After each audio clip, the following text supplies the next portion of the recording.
Okay, welcome everyone to our webinar today. The topic is going to be a project that is headed by a one of the researchers here in the Cancer Prevention and Control Program, Dr. Marcia Tan, about her tobacco-free campus project. Just as a few housekeeping notes here, please remain muted when you're not speaking so that we cut down on background noise. We will be later uploading this webinar to YouTube. And please use the chat box to ask questions during the presentation. If you'd like to ask a question anonymously, you can find my name, Aaliyah Poulish. It should say host next to it, and send the question directly to me, and I can ask it on your behalf. So this webinar is part of our Healthy You webinar series. It is programming offered by the University of Chicago Medicine Comprehensive Cancer Center, Office of Community Engagement and Cancer Health Equity. As mentioned, my name is Aaliyah Poulis, and I'm an education outreach specialist in this office. And I'm joined by my colleague today, Dr. Marcia Tan, who will be speaking. Dr. Tan is an assistant professor of public health sciences and the assistant director of the Office of Community Engagement and Cancer Health Equity at the University of Chicago Cancer Center. So, welcome, Dr. Tan. I'm going to stop sharing my screen and throw it to you, and you can get started. Dr. Tan, thank you so much again for being here today. Of course, thank you. I'm happy to talk about my new project. Let me share and get situated. Um, Slideshow. Okay, everything good for the Look, slideshow? yep, looks good. Okay, perfect. So today I'm going to be talking about a new project that is designed to establish a 100% nicotine-free policy on campus. First, again, my name is Marcia Tan. I'm in public health sciences here at UChicago. I'm a clinical health psychologist by training, and I've been doing a lot of tobacco cessation control research and work throughout my career. And what we're going to do today is, of course, I'm going to, give a little bit of background about tobacco, a little bit of background about e-cigarettes. I know that we have a session next week, so I encourage you all to tune in to learn a little bit more about e-cigarettes from Dr. Emma Brett. And then I'll kind of describe this grant and this project and where we are. This is the like initial, we just got this grant, we're just getting this project started. So I'm excited to present it and even give some feedback, get some feedback from you all. And then I'll kind of go through kind of the goals and kind of what we have planned. Okay, so first start with the crowd, just to see, who's on the call or just to engage everyone. About what's the percentage of people, adults in the US who use tobacco today?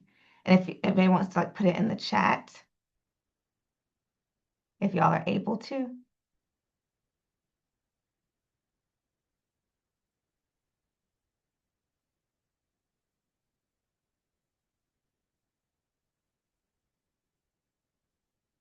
Anyone?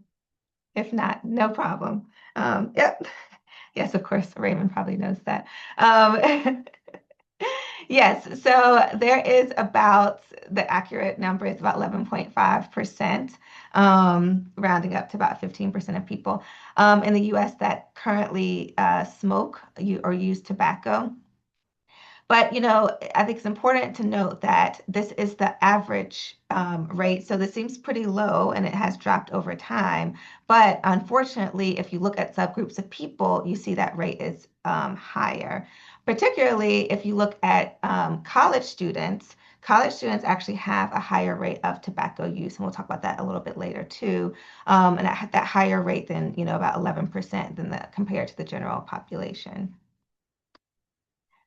All right. And then, tobacco, many of us know this, is related to many other chronic conditions. It is a the number one cause of preventable disease and death in the U.S.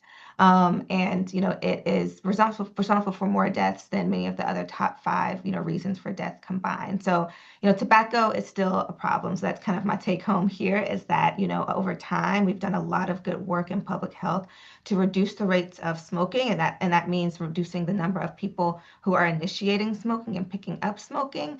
And then people have been quitting over time, and that's been great, but there's still several people who still use tobacco. And then even people who have quit smoking, you're still seeing a lot of the long-term effects of using tobacco over time. Okay, and so thinking about, when people start using tobacco, another question for the crowd, about what age do people usually start smoking?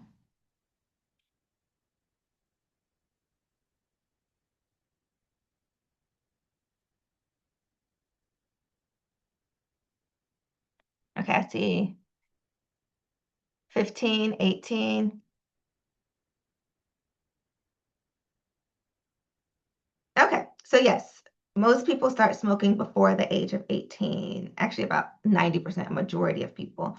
And then almost a quarter of people who smoke start smoking before the age of 10, so elementary school. And, every day about 80,000 to 100,000 young people are becoming addicted to tobacco, and this is across the globe. So again, even though we've done great, to help reduce this number of people, we still have an issue of tobacco use in this country and across the world. And it really starts off with really targeting kids to pick up cigarettes or tobacco products. And so, think about why do kids even start smoking is, when to bring up the point of the tobacco industry is targeting. So if you think about, tobacco, which contains any product that contains nicotine being addictive, the earlier you start someone using that product, the longer you will have a customer for buying that product. And that is kind of the that was like the strategy here for the tobacco industry. And then there was a lot of advertising for young people, advertising near schools and playgrounds and things like that. So what we're gonna, talk a little bit about today and then next week, and the seminar with Dr. Brett is the fact that now the landscape is changing. So what used to be traditional, or not traditional, but combustible cigarettes, what people are used to when you think about smoking or using tobacco as cigarettes. Now e-cigarettes and vapes are coming more on the market, and they've really blown up like in the early like 2010s, like 2011. Um, and what we're seeing now is some of those same target marketing strategies for children, thinking about how the products are flavored and things like that, like they taste sweet, they're not as harsh as cigarettes. The same situation is happening where targeting kids, marketing towards kids and young people, and then we see that they, are twice as likely to smoke cigarettes later on in life if they start using e-cigarettes at an early age too. And we also found um, that children are more likely to start vaping when exposed to vaping and imagery and shows, and TV and things they watch on the internet. Um, to answer the question that I'm getting to, um, even though they might be marketed as safer, they might be marketed because they don't have all of these harmful chemicals. E-cigarettes are not safe to use. And I'm not going to go into details, but again, you have a wonderful full seminar next week to talk about e-cigarettes specifically, but they are not safer than cigarettes. And that is the misconception that many people have. And that's how people start picking them up because they assume that they are safer than cigarettes. And so I'm just yes anding to everything that people are putting in the chat about how they aren't safe, and they're also other chemicals and other things that are not meant to be ingested that are in e-cigarettes that also have some kind of harm associated with them too. All right, so does anybody know about what percentage of adults in the US vape? So we talked about children and kind of marketing it towards children. Does anybody know how many adults are using e-cigarettes or vaping?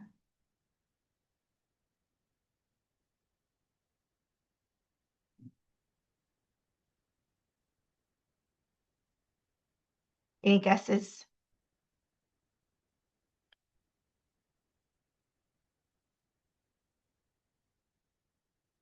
Okay, 15%,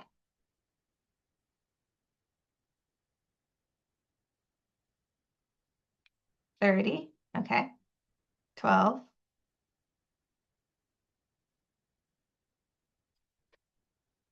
Okay, so it is pretty low, especially compared to kids. And so like about in 2021, there was data, national data that showed only about like 4.5% of adults, all adults over age 18. Yep, exactly, 4.5% were current e-cigarette users. But if you break it down by age group, you see that people age 18 to 24, so our late adolescent, young adult group really have the highest rates of smoke or using e-cigarettes um, compared to all of those other age groups. So again, if you aggregate the data and kind of look at everybody, it seems like, oh, adults, like very low rates of e-cigarette use, but you really look at those younger adults, you really see those rates are higher. And thank you for everybody for engaging in the chat. And then people 18 to 24-year-olds, this young adult age group, is actually more likely to use e-cigarettes and cigarettes together. And just to note, like I've said before, but just to like reiterate again, e-cigarettes are considered a tobacco product. A tobacco product is any product that contains nicotine. E-cigarettes are considered tobacco products because they might not have the tobacco leaf in them like other tobacco products, but they do contain nicotine in them. And because of that, what we really need to think about is the nicotine addiction and why is it so difficult for people to quit using these products, to quit smoking, to quit vaping, and then why people are continuing to smoke and vape is because of this nicotine addiction. Now, the nicotine in the products is a safe chemical in itself. Like it's not necessarily at very low controlled doses. It is safe, but it is the chemical that makes you addicted. All the other chemicals in these products are designed to get nicotine to your brain faster in order to kind of strengthen that addiction. But I think that's really important that, we consider the nicotine addiction as having three parts. I think that's very important to remember as people are trying to quit smoking or using tobacco. And so we talked about the physical addiction of, the nicotine, your body actually gets addicted to the chemical of nicotine that's found in those products. But then there's also this mental component to it where a lot of people will use the product around certain ways that they're feeling, certain ways they're feeling can trigger them wanting to use tobacco. And also, people develop a habit around it. So many people, if you have, known someone who used tobacco or used tobacco yourself, there are certain behaviors and things that you do just unconsciously, automatically, like grabbing your vape pen, grabbing cigarettes without even thinking about it. And that's because a habit has been built over time as well. And then finally, there's a very, very big social component of, I love, the chat is amazing because you all are like, doing the talk for me. Is that there's a big social component to smoking or using tobacco. A lot of people will form social groups around it. Think about people who like might step outside to like smoke with coworkers, like during a break. There are people, like if you look at friend groups, a lot of people will have similar behaviors of use around tobacco or vaping. And you think about too, if like one person in a group is interested in quitting, but the other people aren't, every time they go around those other friends, they might have those strong triggers and cravings to use the product. And so when we think about helping people quit smoking, we think about really addressing each of these, we call it the three-link chain, the physical, the mental, and the social part of smoking, which is kind of makes up this like a nicotine addiction.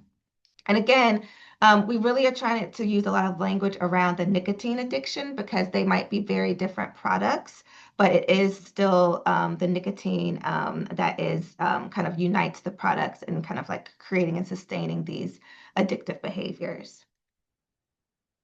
Okay, so just to keep us moving, I am going to, and again, I just encourage you to tune in for next week with Dr. Emma Brett. We'll talk about a little bit more detail about e-cigarettes, particularly, and vaping. But to move into this project, this is what we call the Ashes to Action project, a play on the phoenix, our mascot here. And this project was the goal really of this specific project is to create a tobacco and nicotine-free environment at the University of Chicago. Now, interestingly, when I started thinking about applying for this grant and kind of thinking about where we are on this campus, I was doing a lot of studying about what is our actual policy for smoking or using tobacco on this campus. And actually, our policy does align with the state policy, like Illinois state policy that bans smoking within any university buildings, including the hospital. So when I'm talking about the campus, I mean both the undergraduate and the medical campus, and within 15 feet of building entrances. But if you think about that, and if you actually do like a map of the campus, there are certain spaces that this doesn't actually apply to because buildings aren't so close together and things like that. So it ends up permitting smoking in specific spaces on campus. And then even walking around, you can see people smoking cigarettes, particularly, but also like vaping. And so, in thinking about really trying to create this environment that is tobacco free and nicotine free, we have a few aims here, and I think that's going to be very important. Is that first the one of the goals is to really create a task force of students and faculty and staff members to really talk about this and this project and what it would look like and kind of like our to understand different cultures and different groups on our campus because our campus is not just undergraduates, not just graduate students, it's not just medical staff, it's everyone. And so it's really important to create a task force. But two and three, I think, are the most important, is to, really evaluate like what is our current tobacco use behaviors on campus, um, especially with the changing landscape of vaping and people picking up these electronic devices. And then also, even the tobacco products are changing. Now we have pouches that you can, have in your mouth during class, during work, and no one can see them, right? And so as these like new products come up, we really want to do an assessment of kind of our current behaviors on campus. And then the third one I think is probably the most important is really to provide education and connection to services on the nicotine addiction. Um, I think things are a little bit more clear when we think about tobacco, like traditional tobacco related research, where you help people quit smoking. You can see somebody quit smoking. I mean, smoking, it's obvious. Many older adults understand the need to quit. There's a lot of stressors around, trying and things that are like maintaining that smoking.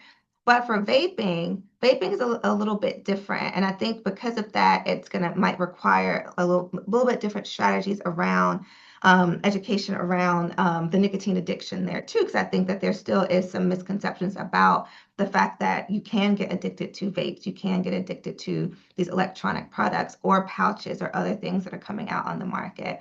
But then also part of that is really promoting quitting and promoting connection to services for people who are ready to quit and ready to get help for that. And then lastly, the goal, like ultimately at the end, this is a 2-year project, is to develop a policy recommendation to, propose a 100%, smoke-free, nicotine-free policy on campus. And that is a big part of that is trying to figure out, you know, what that looks like, where the buy-in is, all of those things. And so that's a little overview of our project. I'll go into more detail in a second. But part of this is that this grant was funded by the Truth Initiative. It's a very large nonprofit, has been around for a while to really focus on ending tobacco use and nicotine use, especially among young people. They're based in DC and they do a lot of education and advocacy too. Their goals are really to, again, focus on young people and preventing young people from starting tobacco use in the first place, and really talking about, the marketing and how the industry has really focused on targeting youth and then promoting policies. This is kind of part of one of those programs to reduce tobacco use. And I just put this here because just to have this for people. But there are a lot of resources the Truth Initiative have, and they put together a lot of tools that are free to use, educational campaigns, research reports, fact sheets, graphs about data on tobacco and vaping, particularly among youth. And also community engagement programs that support like local prevention efforts. And so there's just like a link for them. But interesting, this grant, which I think is pretty interesting, and I'm excited to kind of to work with them, is that this grant is part of this nationwide program called the Tobacco Free College Program. And they funded over 200 colleges so far to either establish a policy or enforce a nicotine-free policy on their campus. But their goal really is to build community across the country of people who have these similar goals. And so because of this, they provide a lot of training and resources for us, from ads that you can use, like surveys, questions that you could use to, do an assessment of your campus and things like that. And then they really encourage collaboration between institutions. So, for example, just like tomorrow, we are going to a convening in DC to meet other grantees who have gotten this grant and to like learn from each other, to get training, to collaborate with each other, and also just to have some time to do some strategic planning for this grant, which I think is pretty cool.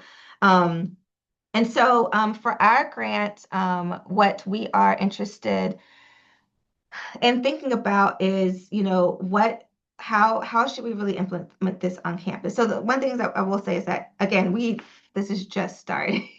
And so a big part of this is student engagement. And so because Truth Initiative focuses on young people and, getting young people healthier. They really want, the student population, the student body to really be involved on campus.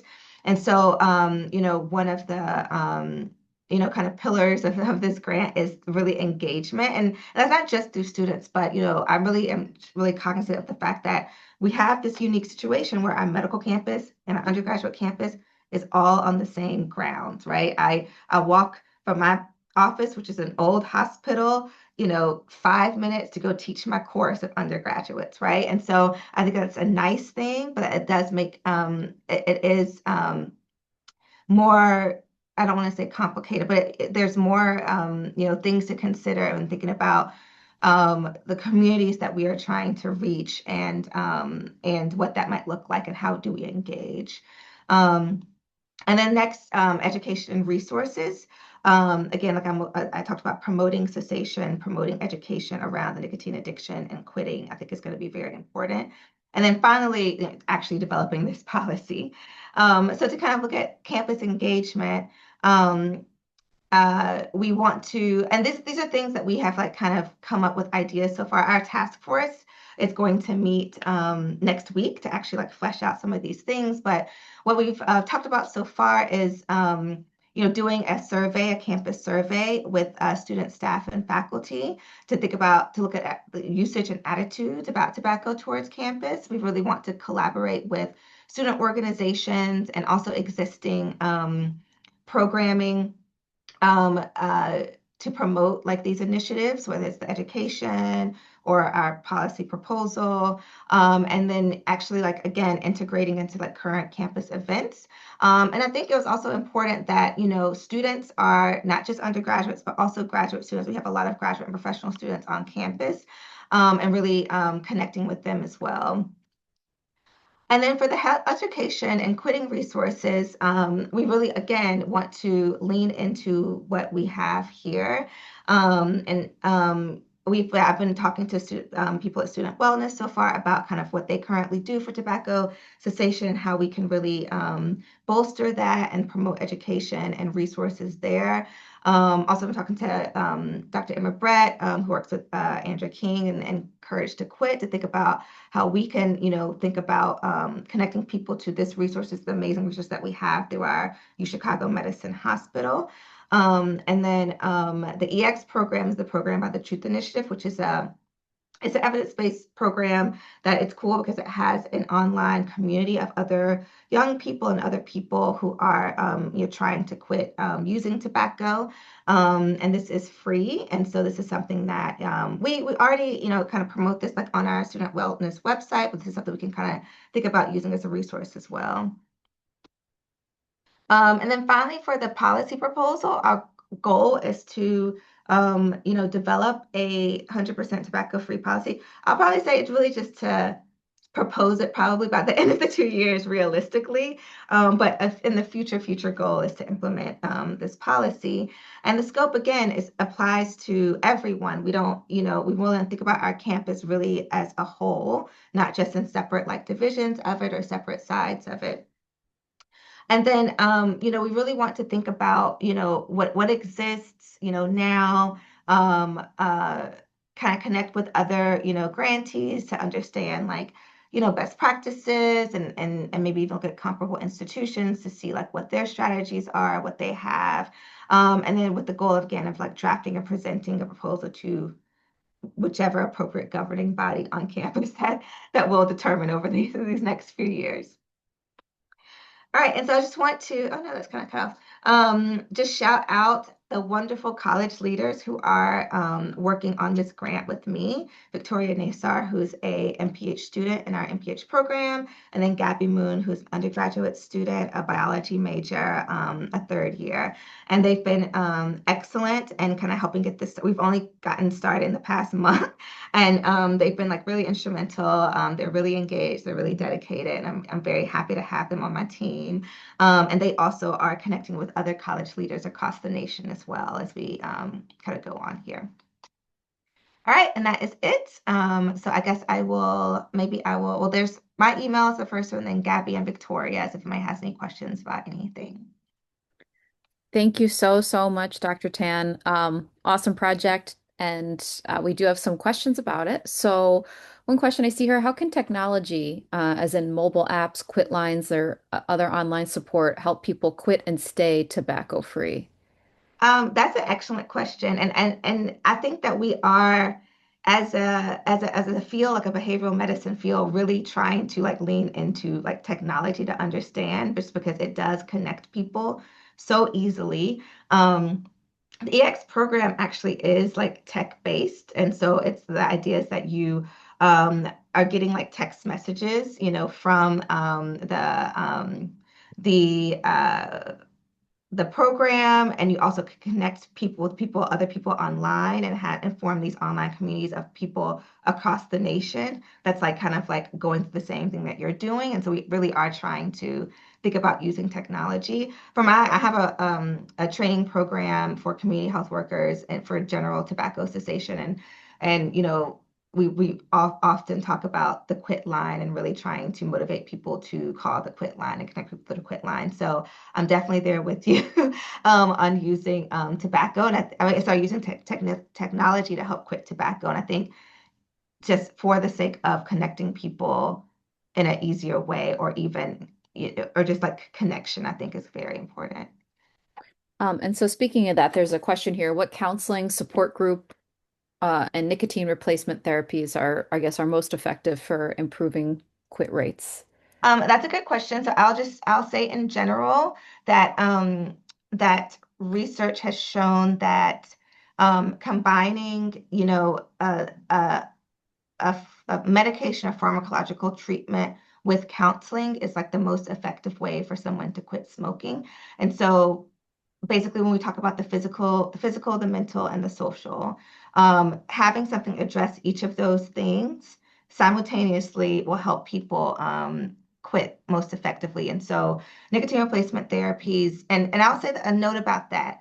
Nicotine replacement therapies are FDA approved, evidence-based ways to quit. There are a lot of products that are on the market right now that people are marketing as tools to help you quit smoking, and they are not FDA approved nicotine replacement therapies. And it'll say on the product, like on the pat, like a nicotine patch, the gum, the lozenge, those things you can buy over the counter. It'll say smoking cessation aid if it is an FDA approved nicotine replacement therapy. If it just does not say that, that means it is not. So that's just like a note as all of these new products are coming out. So combining nicotine replacement therapy with some kind of counseling, whether that's group counseling or individual counseling, where people are working on how to, work with you on how to get through cravings, and really it's about how to get through those cravings and how to kind of establish new routines without the tobacco product are is going to be very important. And there's also other medications like varenicline is a very important one. That is like the single most effective treatment for quitting smoking. Is also One more time, Dr. Chan, with the name of that one. say it again, varenicline, or Chantix is the brand name that people probably have heard before, but it's varenicline. I can put that in the chat.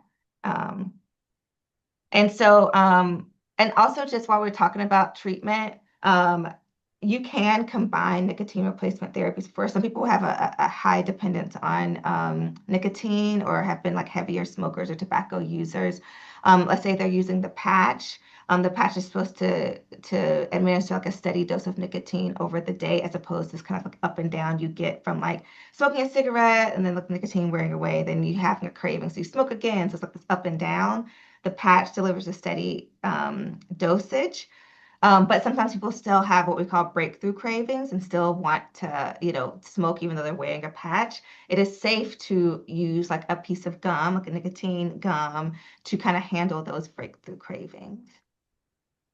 Okay, I'll stop there because I can keep going, but I'll finish answering the questions.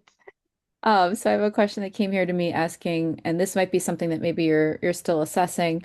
Um, are there student-specific resources already on campus, or are they folded into more of the general, like I guess student-specific like quitting resources? Are they folded into more of the general quit line and stuff? Yeah, that's a good question. And I would say like yes and no. And that's the thing I do want to kind of think about is that we have like a working group here called like the alcohol and other drugs working group. And so the big focus is on alcohol. They do like a big assessment, and kind of like prevention things as students like enter campus to think about like safe usage of alcohol and like, things like that. And so when I, joined the group, I was like, what about tobacco? And they're like, well, and so I'm really trying to make it like specific, for students. And it's like there, and the student wellness is a great resource too. And like I said, they do have these like resources for students, like, here's the quit line number, here's this EX program, but I do want to make it more obvious. And then also thinking about like, courage to quit, like thinking about having a student like group therapy session that's just for students would be cool. And so those are things that we're trying to kind of develop over the year and to figure out. That's a good question though. There's another question that came into me, and again, it might be something that's going to be part of this project, but are there other campuses where that are totally tobacco free or that serve as a model? Oh yeah, definitely. There's like I don't know, like of the 200, there's maybe like 100 of them that are. Mm. But those campuses that have grants to actually further implement them. So that's the thing too. Is like there, just like any other policy, like you can pass the policy, but if there's nothing there to implement it or enforce it, or there's no buy-in of the policy, like behavior might not change. And so I think we're trying to be very strategic as we think about developing the policy. What will it take to once it's implemented, actually is implemented, people like, respect it. I mean, we've definitely seen people smoking next to no smoking signs before, right? So that's what we're trying to do here. Yes. Um, so here's a question here, and certainly your current project is going to, be a part of this. What policies or laws could reduce tobacco availability or appeal, especially among youth? That's a good question. All right. Say that. Is that in the chat? Sorry, say that Yeah, so again. it's this is just in the chat. What type Okay, I see it. yeah, so specifically talking about tobacco appeal among youth. That is what I know for marketing, I know the Truth is was trying to do a lot of like kind of like, like they had like a campaign once that was like called like swipe left on tobacco or so, you know. So they're trying to like make like do a lot of comedy and stuff to like make to like kind of understand how, you know, like tobacco is not like cool essentially, right? But as far as the policy or laws to reduce the availability, I mean, you know, we've done laws like in Illinois, like increasing the age that you can buy tobacco products to 21, which is like a really big deal because in many other states it's like 19 and like 18 sometimes. And so there are things like that to try to like prevent and like you said, reduce the availability. But I think we really have to work on the appeal part right now because it is appealing. And I think and another thing too I didn't talk about is that a lot of people's vaping use is really associated to like mental health, stress, you know, reduction, a lot of things like that. And so um, I think that's a big piece that we really have to work on. Sorry, I didn't give you an exact great answer about that one, but Well, that's there are that policies to really try to like reduce like the availability of it. and the root stressors. I mean, Yeah.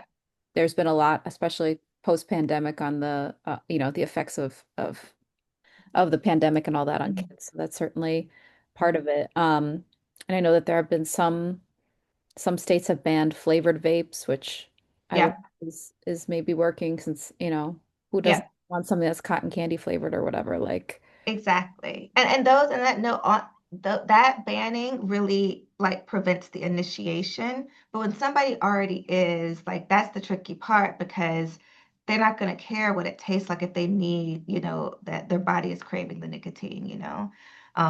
So but yes, but banning the flavor, that was a big policy in like 1994 or 6 or something like that, where all flavors except menthol, we can talk about that later, was banned from cigarettes because of that reason, because of the targeting for youth. And so, and you do see the rates of initiation decreasing over time after those policies are in place. And so, yeah, if e-cigarettes were really designed to help people quit smoking and they tasted like nothing and they were kind of gross, that would be very different, right? But they don't. They taste like candy. They smell good, you know, like well, to some people. And so policies like that, you know, can help, but you know, that's still the people who are currently addicted. right, right. There's a question, what types of education or awareness campaigns could motivate people to stop using tobacco products?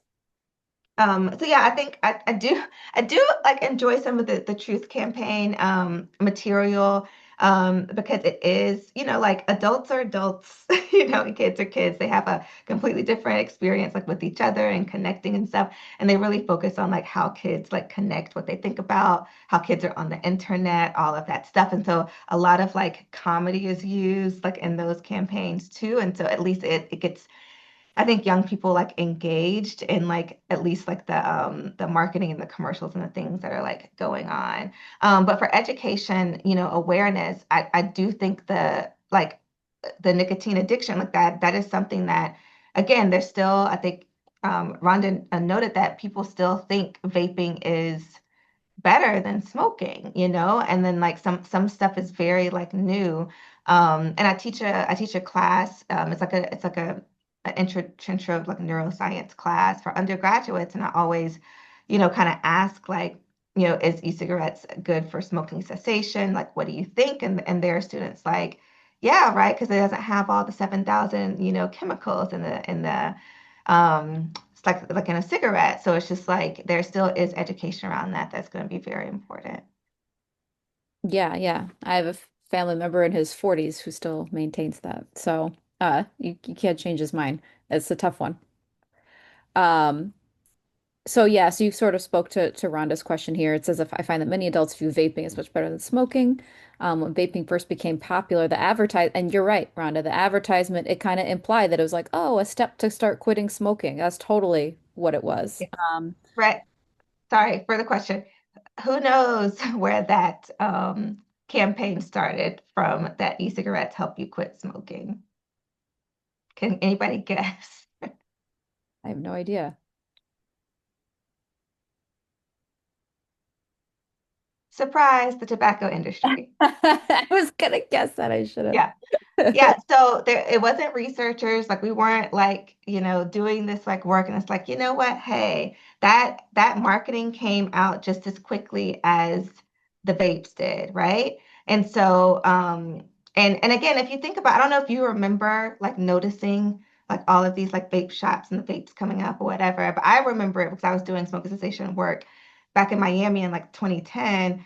And I was just like I'm like, what is this? I walked into one of the stores. I was like, when did you open? Like, what is all of this? And it's just like, it happened so quickly. And they were on the market for a long time before they were regulated. So when they began to be regulated, I think maybe like in 2014 or 2015, I'm sure Emma Brett will help, will correct me on that one. Then then you start to see, I saw the marketing started changing, right? And so, like, if they start being regulated as a tobacco product, they have rules and restrictions around what they can do. And then, so then it was like, hey, yes, like, it will help you quit smoking. Yes. And then, so a lot of the researchers had to like do a lot of like catch up to like really study, like, okay, is this true? What's going on? Stuff like that. And um, um, so we're, our research is in its infancy with e-cigarettes. Unfortunately, we don't have like years, decades to show that like these are the long-term effects of this.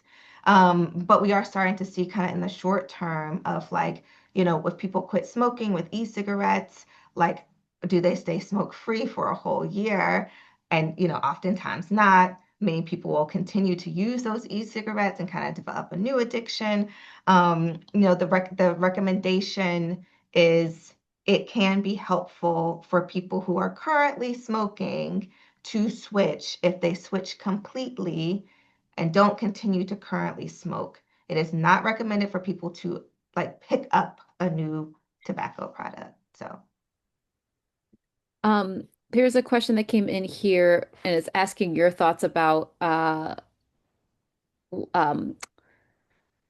bans like the one that New Zealand passed, but I guess has been since repealed, where it banned sale of tobacco products to all people born after 2008. So the person put the New Zealand thing, and I just had to Google it real quick. So New Zealand passed a law that everyone born after 2008 basically would not be able to buy tobacco products, and then it was repealed later. But what is your personal take on something that strong? Is that something that you would be in favor of? Is that something like does the health research support that kind of stuff? yeah, so that means that they are, I'm like six, I'm trying to do my math right now. They're 16 years old, 17 years old, That's right? So basically it's going to start with like this cohort, and it means that for the rest of their life, they can never, supposed to be a right? smoke-free generation, right? Look, if you talk to me for like 2 seconds, you will know how strongly I feel about the fact that these products should not be in existence. So, I think that one thing that I will say about policies is that, and this is why I think the task force and all of this and the buy-in is very important, is that you have to think about unintended consequences. So, what is the unintended consequence of doing a very strong policy like you, Marshall, will never be able to do this for the rest of your life? Like, what is that going to work out? When we ban things, we also have to think about like a dark market of something coming out. Like, it's just like the unintended consequence. I think if people can like think about that as they're planning those policies, then sure. But I think that sometimes things like that, if you don't have the buy-in of the rest of the people, like aren't really going to work. But do I feel like products should not exist on the market? Yes. Like I'm just going to be very clear about that. Like we have enough research to know, like it's such a clear example of just like marketing and targeting, to get people addicted to a product. So, but as far as policy and designing policy, I think you have to think about the unintended consequences too. So, Yeah, and that's super interesting. That person brought that up. I Googled it real quick. They passed it, and they've already repealed it, because they needed the tax on tobacco products. yeah. That's Right. the thing is like, how is that built into the system too, right? Like we heavily tax tobacco products, and it's like, are we dependent on that? So therefore, like, what are the actual like incentives of like the legislature too when you think about like, implementing policies? But that's a whole nother. There is. Those are all the questions that I have that came in to me. Thank you everybody for your thought-provoking questions here. I don't see any more in the chat and we're just about at time. So huge thank you again to you, Dr. Tan. Your work is so important. We talk about like November's Lung Cancer Awareness Month, so that's why I bring this up. But like every time we have a webinar, whether it's on lung cancer or bone cancer or whatever, like even obscure cancers, every single doctor that we talk to, what's a risk factor? Well, smoking, right? It's not just lung cancer, everything. So, and that certainly doesn't stop at cancer either. But this is just such an important work that you're doing because it just affects all aspects of health. So thank you for everything that you're doing, and we appreciate you being on here today. Okay. Thank you so much, Aaliyah. Right. Thank you all for being engaging.